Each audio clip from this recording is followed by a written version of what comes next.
What if you could overhear a demon advising another demon on how to derail someone's faith? That's the premise of the Screwtape Letters by C.S. Lewis. In this fictional work, a senior demon named Screwtape writes to his nephew Wormwood, offering advice on how to tempt a new Christian. The letters are clever, and if I'm honest, hit close to home more often than I like to admit. It's so interesting to hear how Lewis thinks the enemy tries influencing believers from the enemy's point of view. This video is a chapter-by-chapter guide designed to help students and readers explore each letter and hopefully become more cognizant of how the devil may be influencing our lives to stunt our spiritual growth. In this video, I'll walk through the core tactic in the first 5 chapters, though often there is more than one tactic in each chapter. I'll also offer a key quote and then reflect on what it means for our lives and spiritual growth. So if you're ready to look behind that curtain, hit that like button and let's dive in. Letter 1, the power of the ordinary. When dealing with the patient, that's what he calls believers, Screwtape tells Wormwood not to try and argue him out of faith, but to distract him with the normal routines of life. The goal is to make the spiritual things seem less real than whatever's right in front of him. Errands, meals, chores, headlines, things like that. Screwtape says, thanks to the processes which we set at work in them centuries ago, they find it all but impossible to believe in the unfamiliar while the familiar is before their eyes. Keep pressing home on him the ordinariness of things. Faith fades easily when we're absorbed in the familiar. The more distracted we are by everyday things, the less room we leave for what matters most. We need to live homeward bound, with our eyes and hearts set on the things from above and not merely on the things of the world. Remember what Jesus said in Matthew 6:21, for where your treasure is, there your heart will be also. Letter 2, distractions and disappointments in church. In this letter, Screwtape is saddened to hear that the patient has converted to Christianity but not dismayed. He instructs Wormwood to use the patient's early disappointment in church as a foothold. Let him focus on the awkward liturgy, the poorly sung hymns, and the irritating behavior of other churchgoers. And honestly, I'm sure we've all been there. But Screwtape says that the key is to keep the patient's eyes on others' flaws while distracting him from his own spiritual need and the enemy's grace. That's what he calls God. He wonders at how God, unlike the demons, lets people walk through dry seasons of disappointment on purpose so that their faith can grow. Screwtape writes, the enemy takes this risk because he has a curious fantasy of making all these disgusting little human vermin into what he calls his free lovers and servants. Sons is the word he uses. Desiring their freedom, he therefore refuses to carry them by their mere affections and habits to any of the goals which he sets before them. He leaves them to do it on their own, and there lies our opportunity. See, God doesn't prop us up with constant feelings. He invites us to love and trust him even when it feels costly. While our feelings aren't necessarily ignored by God, disappointment is the soil God often uses to help us mature. I have a verse-by-verse series on the book of James, and he writes something that I think speaks to this quote. James says, count it all joy, my brothers, when you meet trials of various kinds, for you know that the testing of your faith produces steadfastness, and let steadfastness have its full effect, that you may be perfect and complete, lacking in nothing. Letter number 3, obsessing over spirituality, ignoring the obvious. Screwtape wants the patient to stay focused on big spiritual ideas while neglecting the most basic relational responsibilities.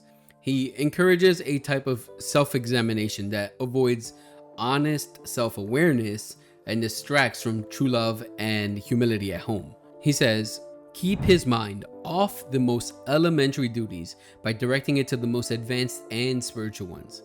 Aggravate the most useful human characteristic, the horror and neglect of the obvious.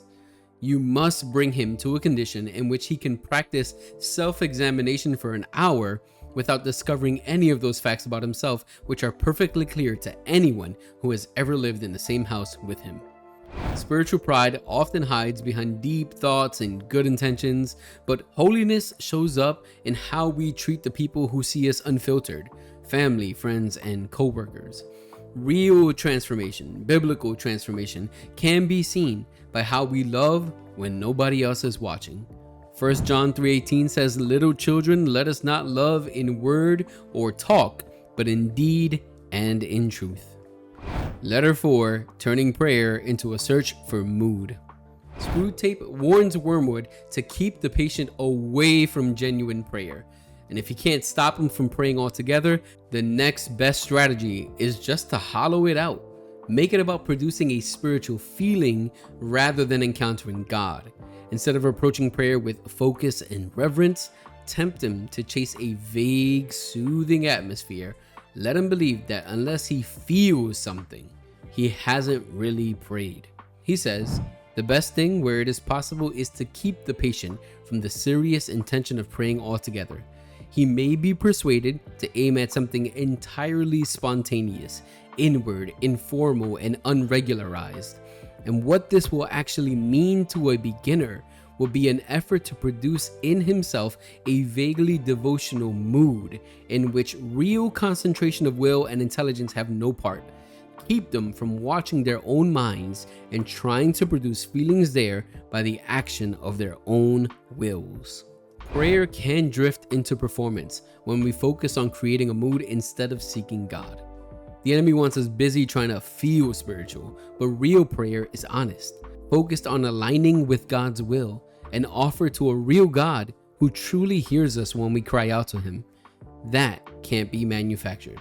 Romans 8:26 says, "Likewise, the Spirit helps us in our weakness, for we do not know what to pray for as we ought, but the Spirit himself intercedes for us with groanings too deep for words."